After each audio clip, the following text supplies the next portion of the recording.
以毛孩為主角的滾草皮音樂季在台南水交社文化園區連2天登場。現場除了提供免費寵物義診和浪浪認養服務，還可以帶着寵物一起乘坐摩天輪。旁邊人寵共享的市集攤位，不只提供好吃好喝的人氣美食，主子們的吃喝玩樂、手作小物也應有盡有，吸引不少民眾帶着自家的貓狗前來。讓他們也可以交朋友，這樣，然後我們大人也有得吃有得逛，我覺得蠻友善的。因為有些地方也不太適合帶寵物出門，剛好有這個活動，大家可以一起交流一下，可以讓大家知道寵物不管在食衣住行、交通上面，它其實都可以跟人享有共同的權利。毛孩的數量已經超過15歲以下小孩的數目，所以這種跟毛孩同樂的活動其實蠻受歡迎的。這場活動由日本超人氣眼鏡品牌所主辦，長期投入動物平權以及永續理念。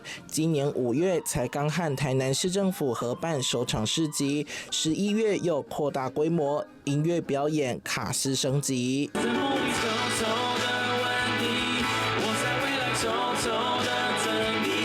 鼓鼓呂思緯、蕭秉治合體帶來多首經典歌曲，粉絲尖叫聲不斷。這回邀請近10組藝人來開唱，市長黃偉哲也2度來參加，與毛孩們互動，代表市府對人寵友善城市的支持。我們非常感謝